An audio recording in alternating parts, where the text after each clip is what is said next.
Welcome back to another episode of Rock Boys Football. Dill, I am fully convinced that we saw the Mike Norvell era end yesterday night out there in California. And I don't think I need to sell the Florida State fans on why it's time to move on. But if I were to in 30 seconds, number one, you get evaluated on the bottom line. Are you winning football games in the fall? Mike Norvell and Florida State clearly are not doing that.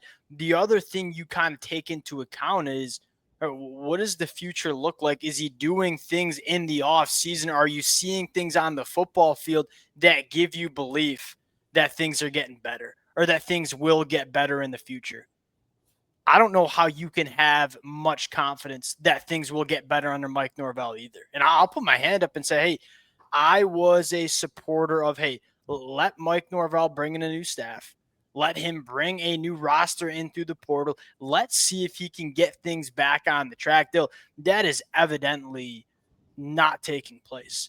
I think the more important conversation now is, all right, what are some names that we think could get this program going back in the right direction? Because Dill, I don't know why we talk about Florida State like it's a second-rate job. And I ain't going to get up here and say it's Georgia. I ain't going to say it's Alabama. We've seen this team compete and win national championships in the last 2 decades, right? Why are we acting like Florida State cannot go make a big move and bring in a guy that can get this thing going back in the right direction? Because I firmly believe Florida State can if you get the right guy running this program. Look, all the talk about the buyout is starting to piss me off a little bit. You know, it's a hell of a lot worse than paying a little bit extra in buyout, losing your fan base. And that's where Florida State is going if you keep Mike Norvell around. There are a lot of Florida State fans, and shout out to Florida State fans. They've shown the boys a ton of support over the last couple of years. A lot of Florida State fans that I know damn well live and breathe this program that are just out. They don't have any confidence that this thing's going in the right direction. I'll pay the buyout. I want my fans supporting this program, and the only way to do that, in my opinion, is get a new guy at the head job, get a new guy running this program. Now it's the more interesting conversation because I just spent the last 2.5 minutes selling why it's time to move on. I probably didn't need to take that much time.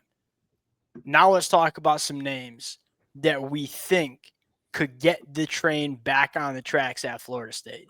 Before we do, and as always, to the Florida State fans, number one, appreciate you guys. It's been a roller coaster talking this team the last couple of years. You know, there have been some highs, there have been some lows, but the Florida State fans continue to show a ton of love to the boys. Appreciate you guys. If y'all do enjoy the content, consider subscribing to the channel. Much more importantly, let it rip in the comment section. If you're the athletic director here, you're in charge of making this call. Who is the first call that you are making to bring over to Florida State? Without further ado, I'm going to put you on the tee box here. If you had one call to make, who would you be calling? I think of the realistic candidates right now. I'd probably be doing James Franklin. And I look at like the situation Florida State's going to be in. I'm not sure they're really in a position to take a monster swing, if that makes sense. Like, Sure. Do they have the cachet to really go after a Lane Kiffin or an Eli Drinkwitz right now? I kind of wonder. I almost think you got to build this program back. I look at James Franklin. I would think he was put in a certain, maybe similar position. Not as extreme. You know, I don't hate that take. Really extreme, obviously. Florida State's not down that bad, but there's some rebuilding for sure, I think, that needs to take place in this program. I think James Franklin, given his buyout situation, I wonder, could you like work that into his contract a little bit where Penn State's on the hook for $10 million no matter what Florida State pays him, unless Florida State pays him more than that, essentially. I wonder if they can give him a little bit more like staff resource, NIL resource, and like he'll still make his $10 million, but come in and rebuild this. And I don't get too involved with the financials just because my brain ain't that powerful, so I don't know how a ton of that stuff works. I'll say I love the take, and I didn't really think about it like that. Like, you're looking for a guy that can just lay the groundwork like it's supposed to be laid. Like James Franklin just showed us that he could do that at Penn State. Here's the other storyline. I know a bunch of really good football players up there at Penn State that would maybe come to Florida State and follow James Franklin. And I do think in this era of the sport where the transfer portal exists, that's something you have to think about. It's like, hey, what head coach can I bring in and give us some immediate success and get the fans back believing in the direction of the program? James Franklin. I mean, that is, I had James Franklin on my list too. That's a money one. You kind of just sold me on James Franklin being the guy. I got one that I think is really interesting too. What about Fran Brown at Syracuse? Because Dill, here's one of the big storylines that I'm looking at is we why did Mike Norvell fail? I don't think he's a horrible football coach. I think he's a little bit corny at times, but I don't think he's a bad football coach. The biggest issue is he just did not recruit and evaluate at the level necessary, right? I mean, you look at if you want a Florida State team to be a consistent top 10 team in the country, competing for ACC championships, competing for national championships, you got to beat out Kirby Smart. You got to beat out Mario Cristobal. You got to beat out whoever's going to take the job at Florida. You got to beat out Alabama. You have to win those recruiting battles. And Dill, Mike Norvell, he had never experienced those kind of recruiting battles, right? Now, I think a Florida State fan in the comment section made a great point. He had never worked for Nick Saban or Kirby Smart. He didn't know what those kind of recruiting battles looked like. So when he got to Florida State, he clearly just did not know how to recruit at a program like Florida State. Well, guess who does? Fran Brown. And guess who has shown early on in his tenure at Syracuse? He's a damn good football coach, too. That's the big thing about Fran Brown that I don't think you can still kind of use against him, because that was always going to be the question when he took that Syracuse job. Like, never was a coordinator, not really a super experienced coach. Like, yeah, this Syracuse team, I look at like how good they're able to. I think roster construction really good evaluator out of the portal, given the resources he has. But also, like, guys get better at that school. Yeah. Like, Dante Cook was kind of left for dead in his college career.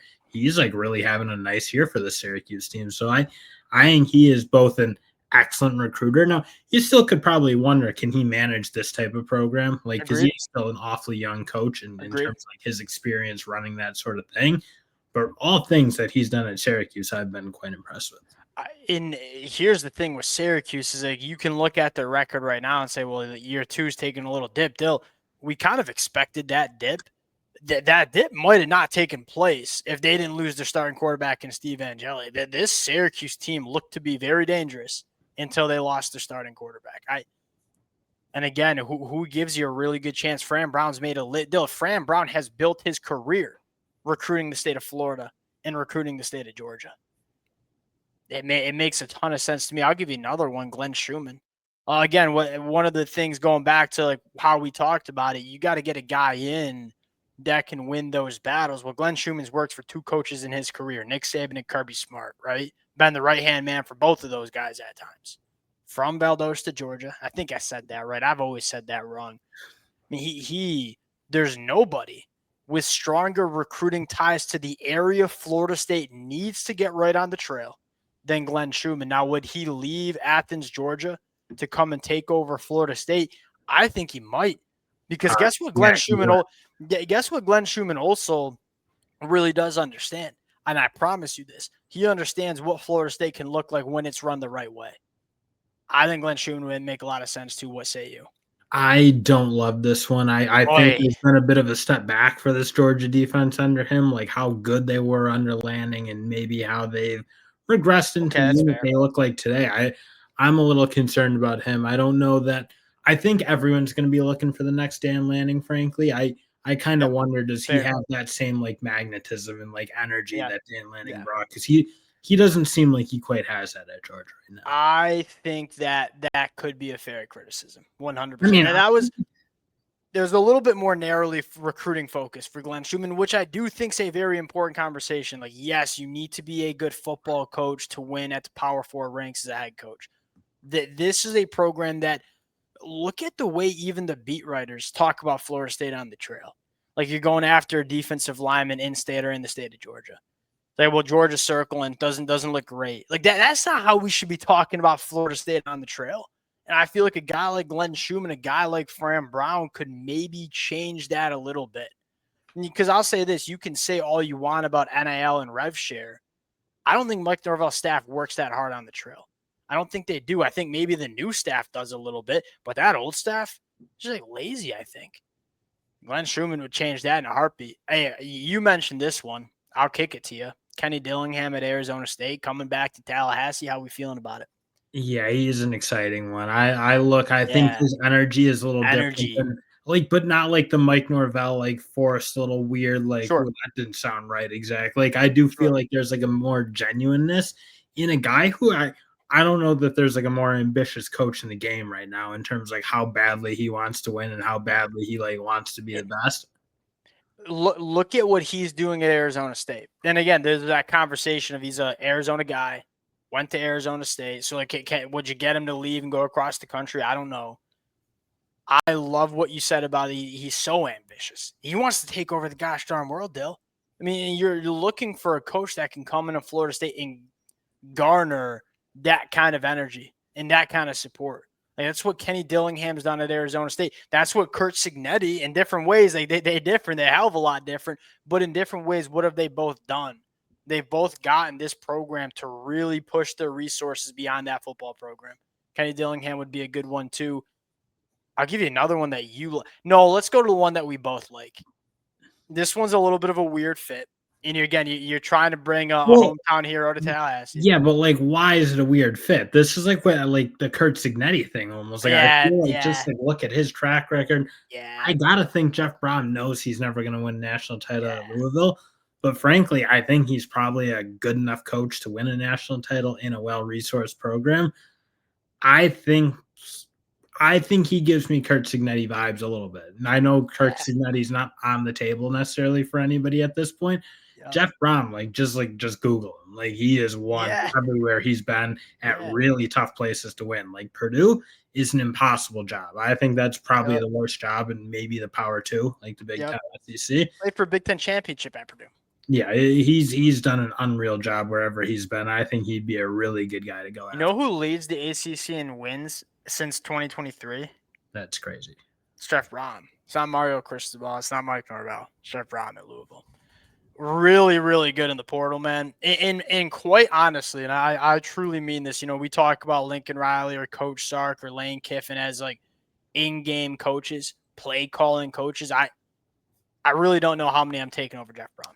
He's one of the best in terms of game planning and calling plays.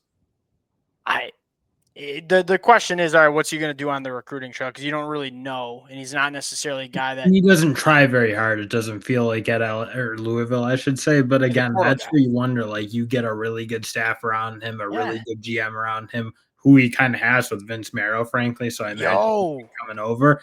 I think yeah. Vince Marrow, like, yeah, he wasn't necessarily like the creme de la creme of coaches, but he knows how to recruit and he will do an unreal job. And that's a really good point. Is that especially for a program like Florida State, but anytime you're talking about coaching candidates, you always have to have that recruiting conversation, right?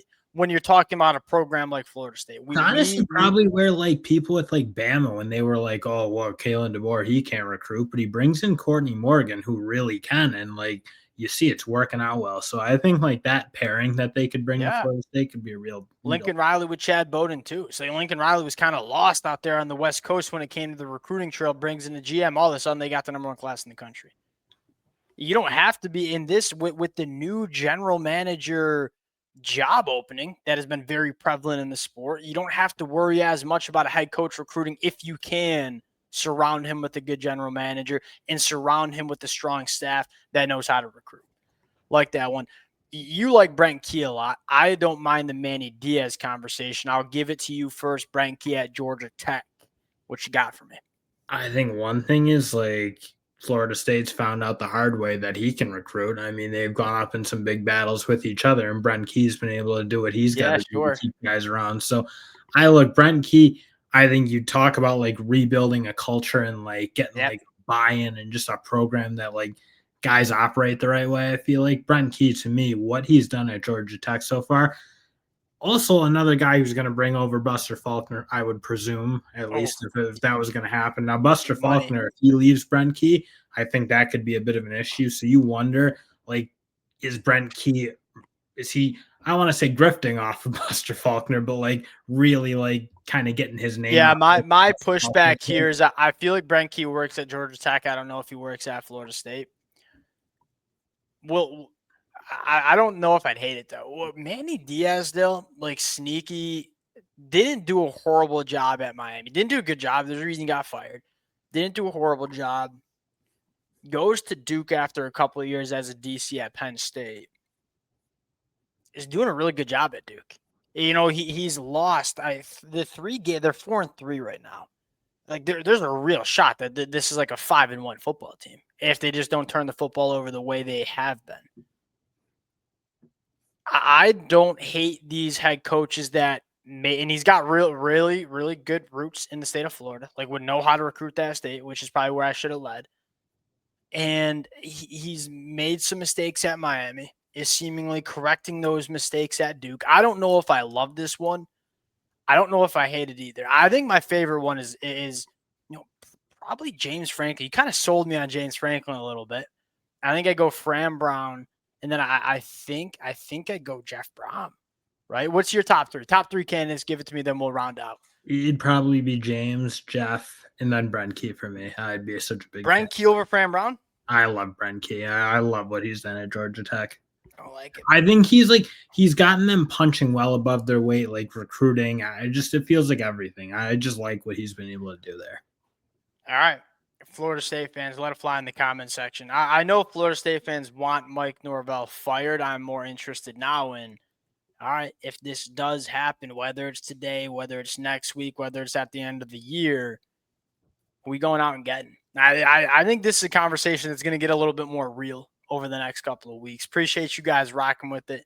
If y'all do enjoy the content, consider subscribing to the channel, and we'll talk to y'all later.